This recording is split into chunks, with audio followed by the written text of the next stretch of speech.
उन्हें पॉलिटिकल नाले किसी के खिलाफ बोलना, किसी को शब्द बोलना पॉलिटिकल नहीं है। बाकी हम देख लेंगे, एक बार फोन करने का मकसद यही था, सुधर जाओ, नहीं आगे तो देख ही लेंगे हम।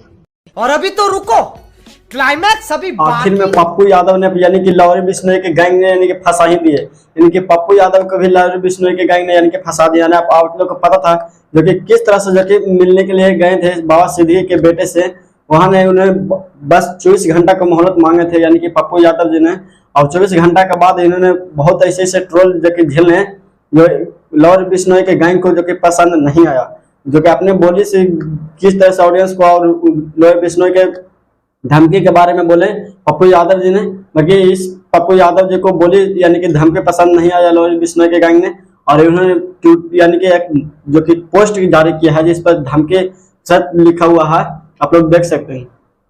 आप लोग को पता चल गया कि किस तरह से मैं पढ़कर आप लोग को बता देता हूँ। मयंक सिंह नाम के यूजर हैं जो प्रेस रिलीज जारी करते हैं 26 अक्टूबर 2024 को और लाइन लिखना शुरू करते हैं जिसमें लिखा है, जैसा कि कुछ समाचारों पत्र के माध्यम से जानकारी प्राप्त हुआ कि बीते दिनों बिहार के पूर्णिया से निर्दलीय सांसद पप्पू यादव ब्रैकेट में राजेश रंजन के द्वारा लॉरेंस बिश्नोई भाई के बारे में उल्टा पुल्टा बयान दिया गया था। मैं पप्पू यादव को स्पष्ट रूप से कहना चाहता हूँ कि पप्पू यादव, तुम अपने औकात में रह के चुपचाप राजनीति करने में ध्यान दो, ज्यादा इधर उधर 3-5 करके टीआरपी कमाने के चक्कर में मत पड़ो, वरना रेस्ट इन पीस कर देंगे। जय श्री राम, मयंक सिंह। और मैं इस टाइप से जो कि पप्पू यादव के भारी धमकी दी गई है।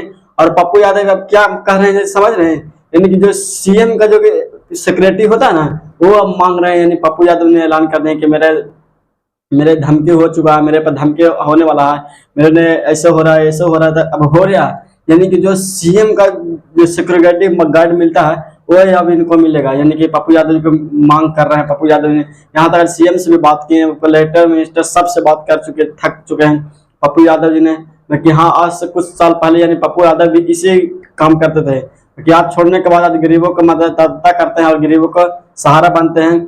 जहाँ देखते हैं वहाँ या कुछ बाढ़ हो या और कुछ में पप्पू यादव जी अपने बुलेट से चल पड़ते हैं और बुलेट से मदद करने के लिए ऑडियंस को, जनता को हाजिर रखते हैं। बाकी अब अकेले निकलना पप्पू यादव के लिए मौत ही नहीं, मौत के दावा भी बोला जा सकता है, क्योंकि पप्पू यादव को अब मौत का बुलावा भी बोला जा सकता है, क्योंकि लॉरी बिश्नोई के गैंग ने धमकी दे चुके हैं, पोस्टर जारी कर चुके हैं और कॉल रिकॉर्डिंग भी। उन्हें पॉलिटिकल नाले किसी के खिलाफ बोलना, किसी को शब्द बोलना पॉलिटिकल नहीं है। बाकी हम देख लेंगे, एक बार फोन करने का मकसद यही था, सुधर जाओ, नहीं आगे तो देख ही लेंगे हम। आप लोग कॉल रिकॉर्डिंग में देखेंगे किस तरह से पप्पू यादव जी को हैरान कर देने वाला कॉल रिकॉर्डिंग में वायरल हुआ है और पोस्टर भी लॉन्च हुआ है, लॉरी बिश्नोई के गैंग ने वायरल किया है। और इस सीधी सी बात बोल रहे हैं कि लॉरी बिश्नोई के गैंग ने आप सुधर जाइए। तो मैं इस पर कुछ नहीं चर्चा करूंगा। बाकी पप्पू यादव जी को क्या राय है न रहे, आप लोग नीचे कमेंट बताए फटाफट। और हाँ, कमेंट बताने से पहले आप लोग बताइए क्या सीएम, जो बिहार का सीएम या किसी सीएम का दर्जा मिल सकता पप्पू यादव जी का, आप लोग नीचे कमेंट बताइए और मिल सकता कि नहीं। क्योंकि पप्पू यादव जी पर अब भयानक वाला जो कि आरोप लग चुका है और भयानक वाला इनको कैसे जो कि आप लोगों को पता कि कई ऐसे जो कि मर्डर कर चुके हैं और ऐसे किसी स्पोच करके नहीं बताया गया है कि लॉरी बिश्नोई के गैंग कुछ कहते हैं। बाकी ऐसा सब ऑडियंस पता चला, पप्पू यादव जी को भी धमकी मिल चुका है लॉरी बिश्नोई के गैंग के द्वारा। और ऐसे भी तो जो कि सीएम से मांग कर चुके हैं पप्पू यादव जी ने। तो आपको क्या राय है, ना राय नीचे कमेंट बताएं। और हाँ, मेरा वीडियो अच्छा लगा तो लाइक शेयर करें और जितना भी ऑडियंस देख रहे हैं आप लोग का वीडियो शेयर करें। और मेरे आपसे क्षमा मांगना चाहता हूँ अपने वीडियो में मेरे से जैसे कुछ भी गलती बोला गया लॉरी बिश्नोई के बारे में, आप लोग मेरा छोटा भाई समझकर माफ कर दीजिएगा। और मेरा वीडियो अगर खराब लगा तो आप लोग नीचे कमेंट बता सकते हैं, मैं वीडियो को ला भी सकता हूँ।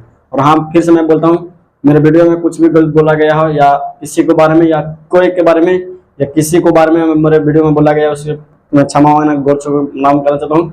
और मेरे वीडियो को भी शेयर कीजिए। और इस पर किसी को ट्रोल घेरने या किसी को बारे में मैं वीडियो नहीं बनाया हूँ। मेरे वीडियो अच्छा लगा ना भी शेयर कर सकते हैं, कोई दिक्कत नहीं। नमस्ते, नमस्कार।